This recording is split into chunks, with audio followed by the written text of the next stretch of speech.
pour ce troisième retour d'expérience. J'appelle à nouveau à me rejoindre Julien Mercier qui nous a accueillis tout à l'heure avec Thierry. Et je vais aussi appeler Sébastien Métayer qui est directeur du développement durable du patrimoine chez Habitat 76. Bienvenue, merci de les accueillir.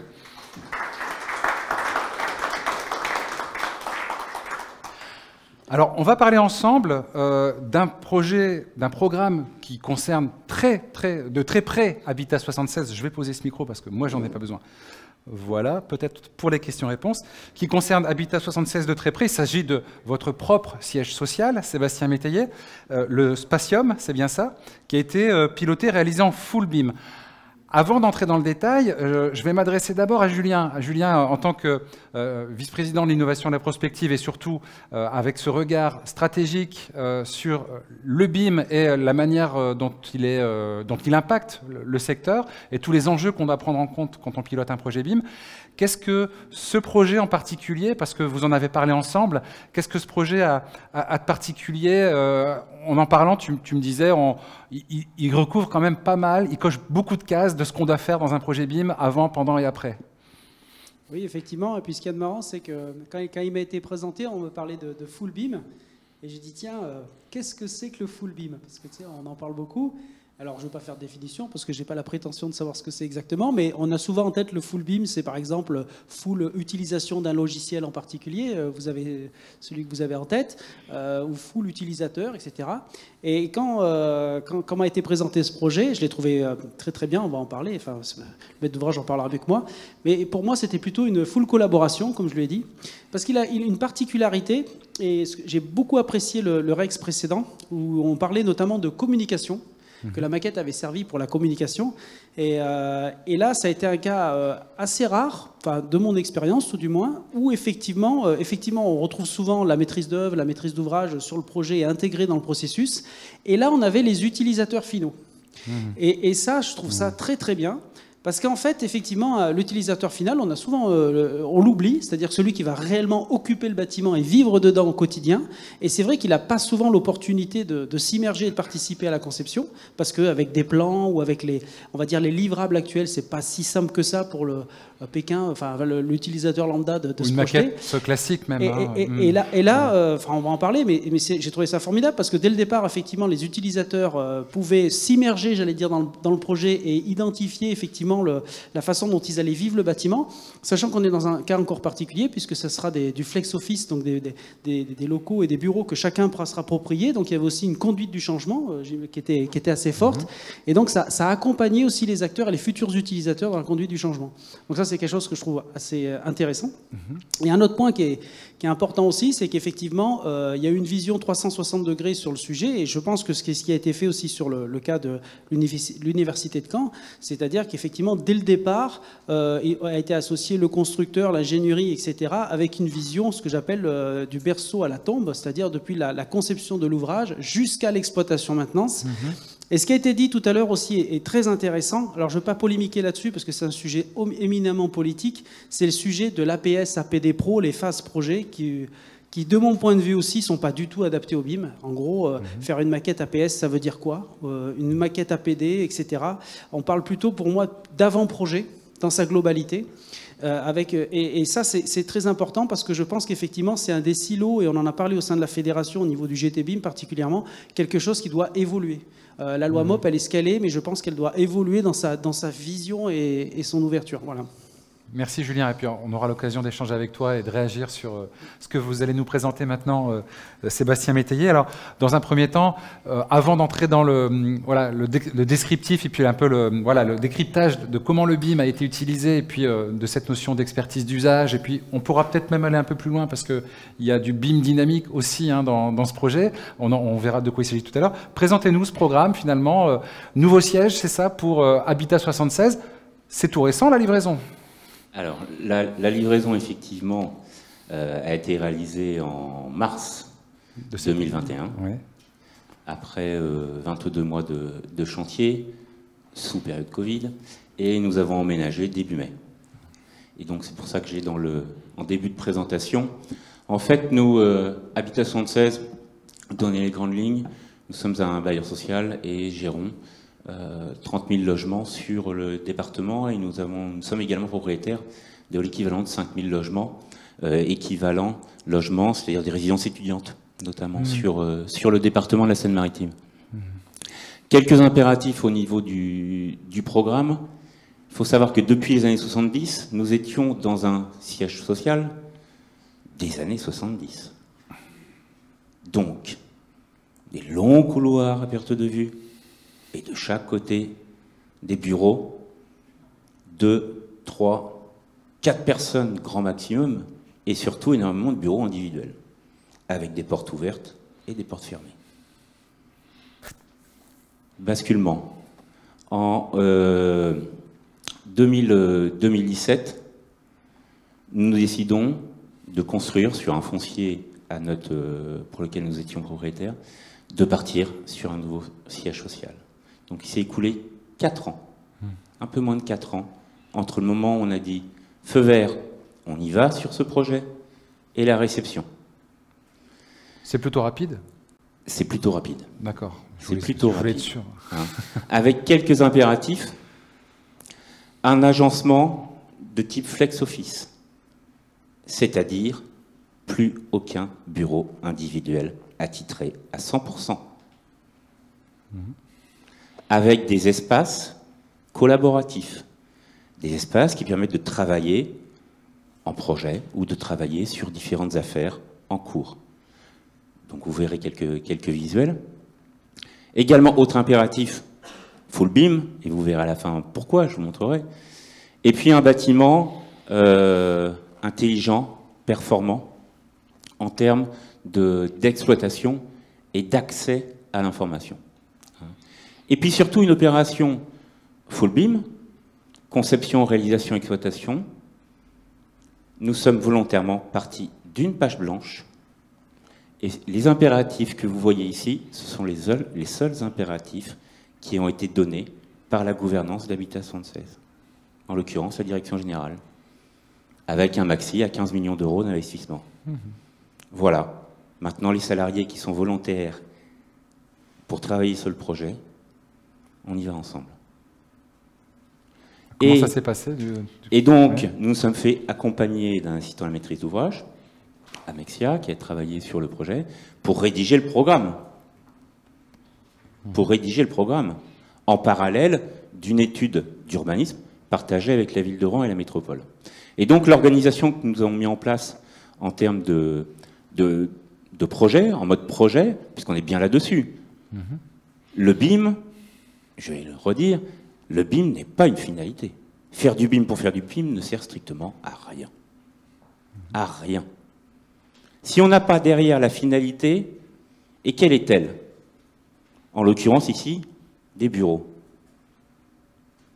C'est que les salariés, les clients internes, s'approprient les lieux, anticipent, se projettent, et là on est déjà sur la maquette, et surtout derrière, on essaye de répondre à leurs réclamations, leur satisfaction ou leur insatisfaction dans le cadre du temps passé, des locaux mis à la disposition des salariés pour avancer et pour réaliser son objet social. Et donc on a mis en place un comité de pilotage avec la direction générale, c'est 5 personnes, qui a été très peu sollicité et sollicité uniquement sur demande du comité technique dans lequel il y avait des managers, mais aussi des salariés volontaires, et l'ensemble des équipes ont été représentés dans ce comité technique. Et donc c'est ce comité technique qui a avancé sur l'élaboration du programme. Ce n'est pas une personne à la tête de la direction ou les dirigeants d'entreprise. Ce sont les salariés eux-mêmes. Et dans les salariés eux-mêmes, on avait été attentif à ce qu'il y ait aussi les personnes qui gèrent le bâtiment. Oui. On parlait du BIM. Une opération qui n'est pas BIMée, à la fin, on a un livrable, on a un dossier des ouvrages exécutés, on est content, on a nos 5 cartons pleins à craquer de papier. À la réception du bâtiment en question, ça va dans l'armoire. Quand est-ce qu'on le ressort? Allez, on va le ressortir quand éventuellement il y a un sujet qui va tendre vers de la dommage ouvrage. Et puis là, on a besoin de ressortir un peu de dossier administratif. Faire du BIM et avoir notamment un livrable, une belle maquette numérique très précise et qu'elle finisse au fond d'un serveur, c'est strictement la même chose. Par contre, travailler sur le livrable et la maquette et quelles sont les données, soit graphiques, soit data dure derrière, dont j'ai besoin, moi, pour exploiter le bâtiment. Le siège social, on le construit pour 50 ans. Donc, il a fallu anticiper et surtout préciser. Si le client ne définit pas précisément ses besoins, ça ne peut pas marcher. Comme tout projet. Justement, quels ont été les principaux besoins exprimés par les équipes dans la définition de ce projet, sa composition, son design Alors, sur le volet design, il y avait un volet architectural. Et c'est vrai qu'il y a eu plusieurs projets au niveau du concours. Donc là, les salariés étaient partie prenante également de la commission d'attribution au niveau du marché pour pouvoir émettre un avis. Sur les espaces, pareil, le comité technique s'est réuni sous la forme d'une commission technique pour analyser l'ensemble des offres, l'ensemble des projets, avec des remarques, avec des annotations et une grille de notation, pour pouvoir justement regarder là-dedans. Et puis surtout, derrière, c'était quels sont les cas d'usage, quels sont les usages du client. Le salarié, qu'est-ce qui l'intéresse quand il est au travail? C'est d'avoir un cadre agréable, lumineux. L'été, pas trop chaud. L'hiver, ah ben surtout pas froid.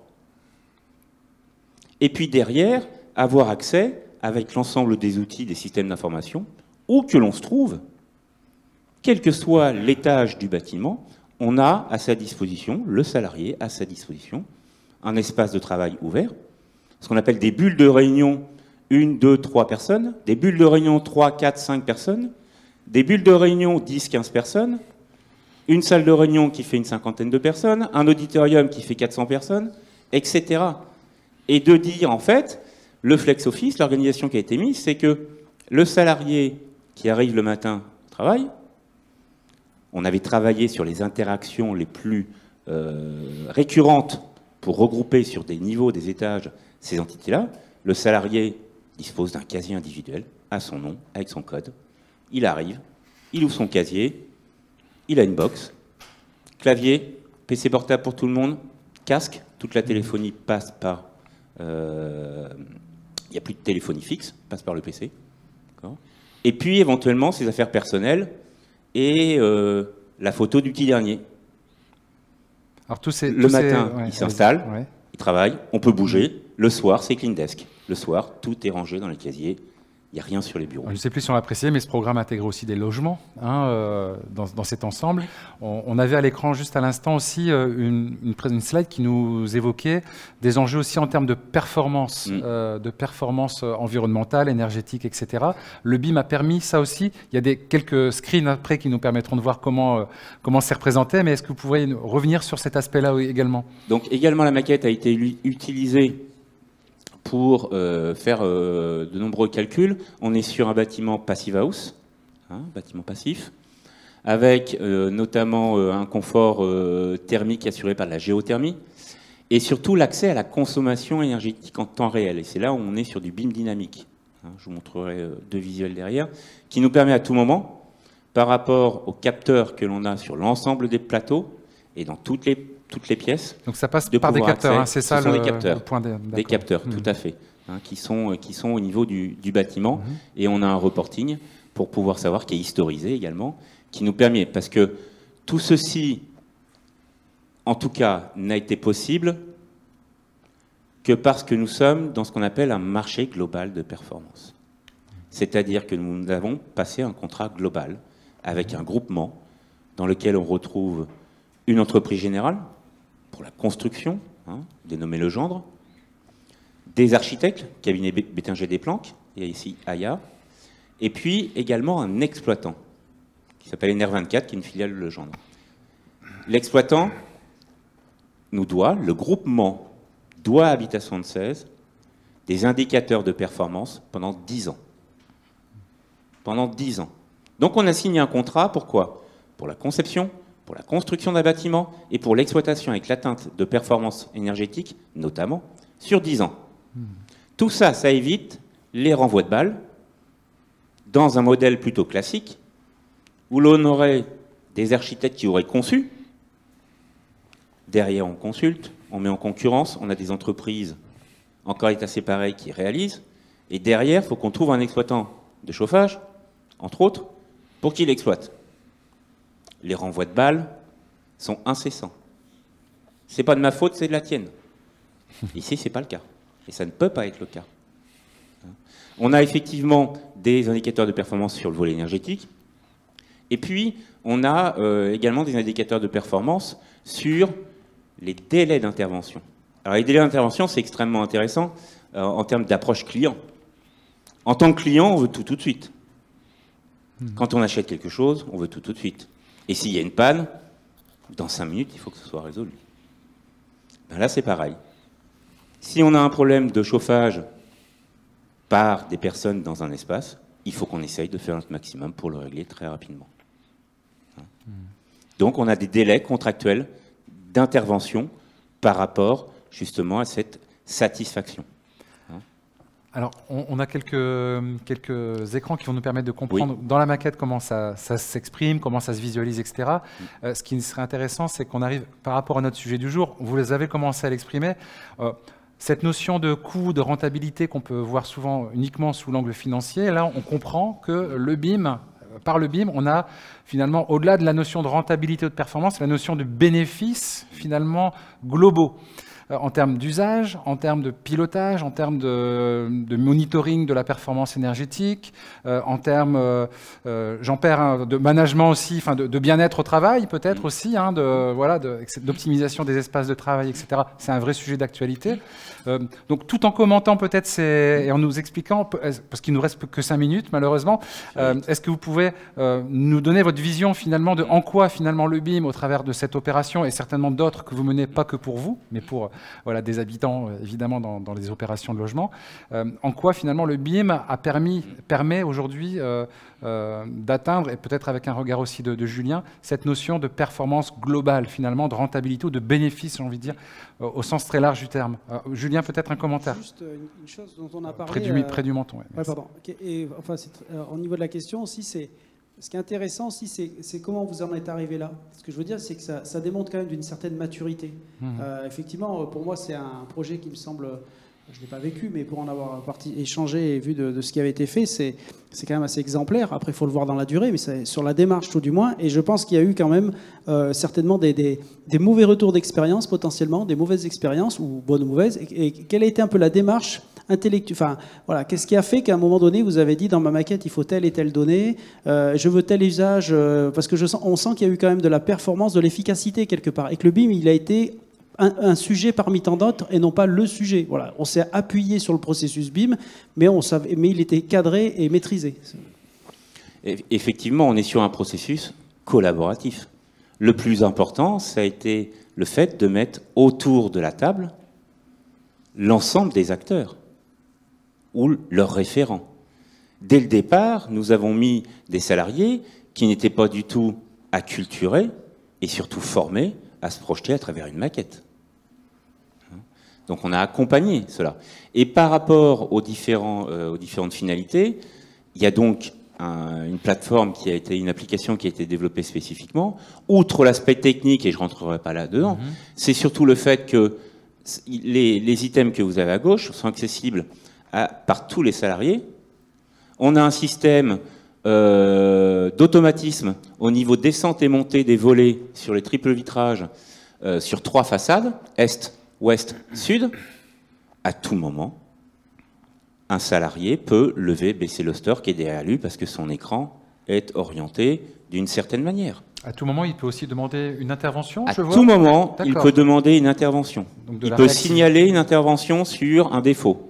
Problème d'une porte, problème de température, problème d'une fenêtre, etc. À tout moment. Il peut mesurer savoir la consommation de son espace La consommation de son espace, non. Par contre, il peut avoir accès à la température au niveau des espaces. Hein. Donc voilà, un certain nombre de données qui ont amené aussi à faire en sorte d'avoir un niveau d'acceptabilité par rapport éventuellement aux contraintes qu'on avait fixées au départ. Hein. C'est aussi, on est sur de la satisfaction client. Et comment est-ce qu'on est arrivé, et on va pouvoir avancer, comment est-ce qu'on est arrivé aussi à intégrer ce projet? Parce que le BIM Habitat 76, on a commencé en 2010. 2010, on a pris deux chemins. Un chemin sur les opérations de construction neuve, un chemin sur le patrimoine existant. Ces deux chemins se sont rejoints en 2015. Donc on a commencé nos premières opérations dites BIME en conception-réalisation, voire conception-réalisation, exploitation, maintenance. Et puis le patrimoine existant, nous sommes engagés en une démarche de numériser tout notre patrimoine, les 30 000 logements, sur un aspect cartographique et sur un aspect data. Les équipements, un certain nombre de données, etc. Tout ça s'est fait notamment en accompagnement en interne et puis surtout des documents internes actualisés, à savoir une charte BIM et un cahier des charges précis pour déterminer ce que l'on veut et donc actualiser. Également, historiquement, il y a une quinzaine d'années, nous nous sommes engagés sur le système d'information géographique. Vous avez ici, sur une commune, l'implantation de notre patrimoine. Et donc notre objectif, c'était de cartographier notre patrimoine, avec les propriétés foncières, mais aussi, vous voyez ici un certain nombre d'items, d'équipements. Hein. Alors, nous sommes peut-être des malades, mais on soigne. Les points verts que vous avez, ce sont les arbres réellement, quantitativement, qui sont sur le terrain. D'accord. Hein. C'est pas juste c'est pas juste pour faire beau. D'accord. Pourquoi? Parce que derrière, c'est pas forcément le schéma qui nous intéresse, c'est la data qui est derrière. Parce que quand on lance une consultation pour avoir des contrats d'exploitation des espaces verts, il nous faut les maîtriser. Il nous faut les arbres, les essences. On a aussi au niveau des espaces verts, on a les haies, on a aussi des candélabres, on a des city-stades, des aires de jeu. Et derrière, l'idée, c'était d'aller, donc on est allé jusqu'au bâtiment en 2 dimensions. Et puis le nouveau projet qu'on a initié en 2019, où on a dit, en interne, on a vu émerger, au fur et à mesure de travailler sur le BIM, le système d'information géographique, entre autres, on a vu émerger des besoins dont on n'avait pas connaissance. C'est-à-dire que, ici, vous avez par exemple une vue 3D extrêmement simple. Les cubes sont des logements. Autant de cubes que de logements au niveau des bâtiments, l'implantation.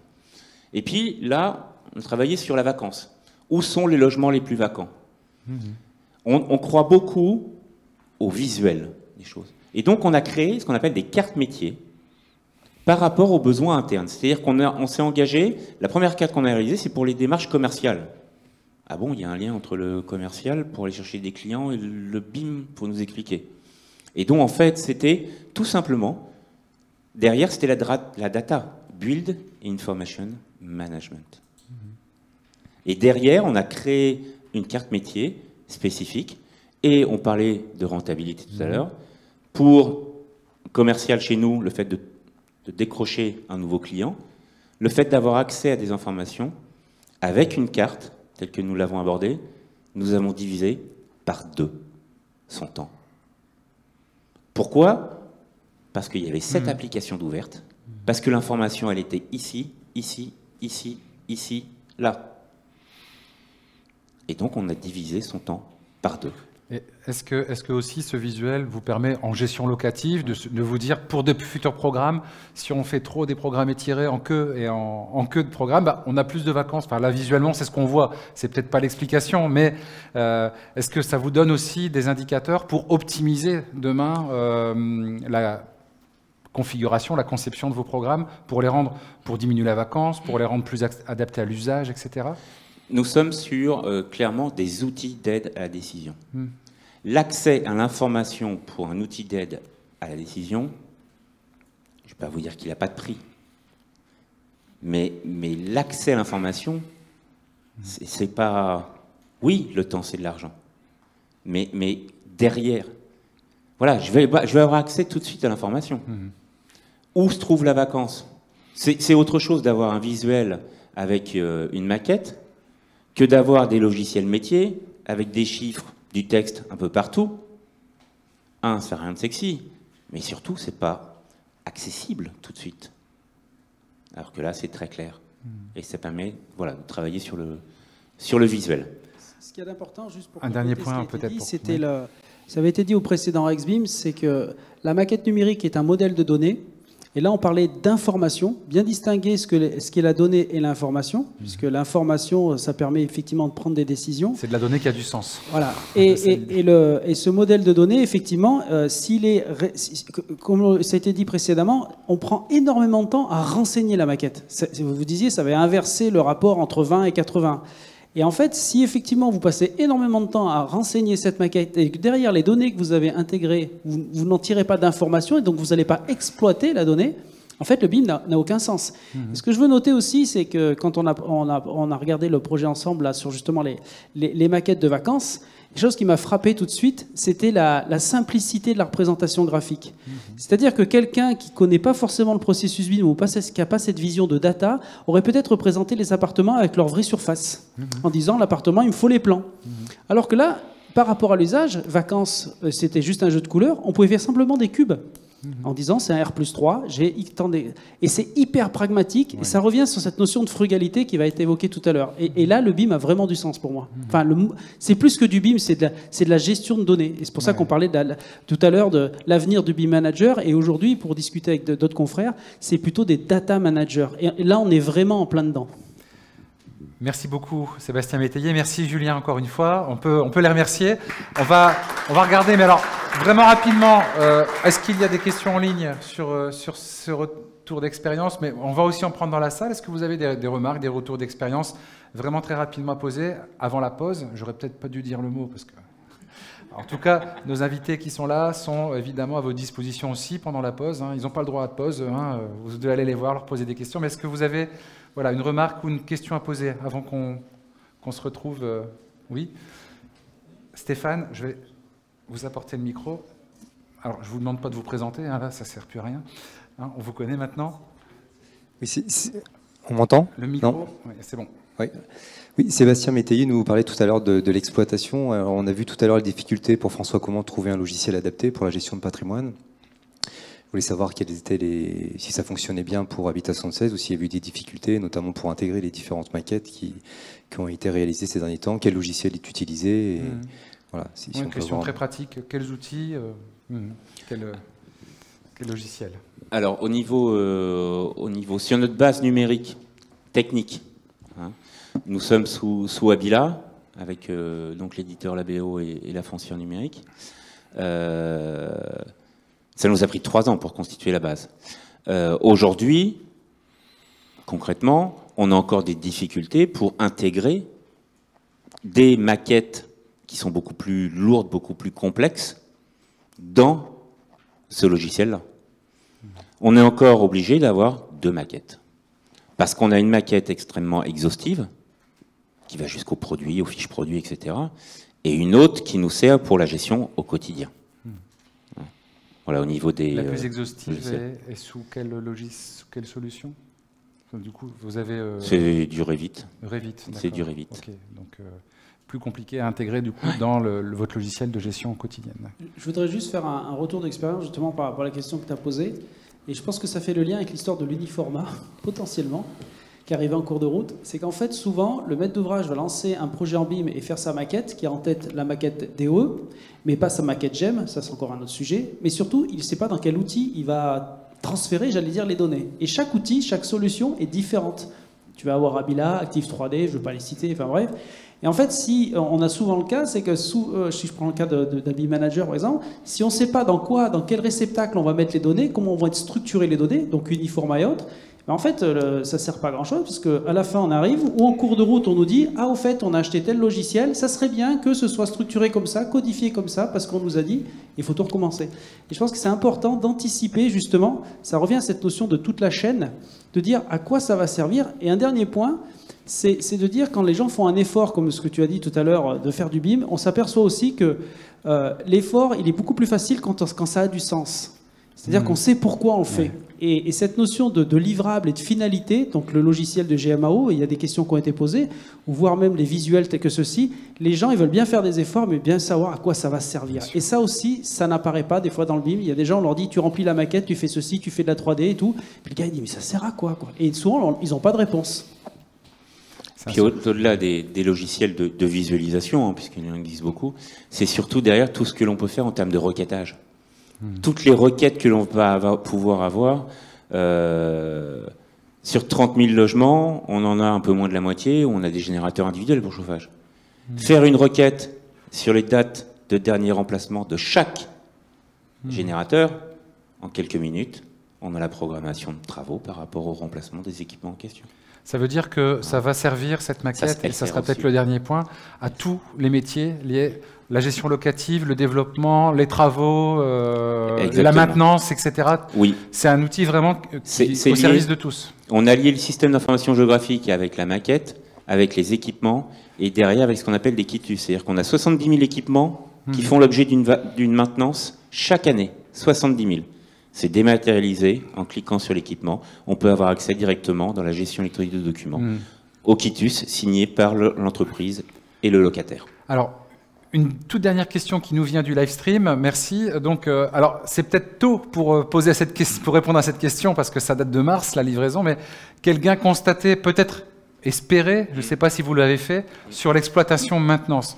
Est-ce que depuis mars, vous avez déjà du recul par rapport à ça Alors, c'est encore un peu tôt. Ouais. Néanmoins, sur la gestion de l'exploitation et la maintenance, sur le fameux BIMGEM, maintenant, on a quand même quelques années d'expérience, depuis 2015, que notre base est constituée.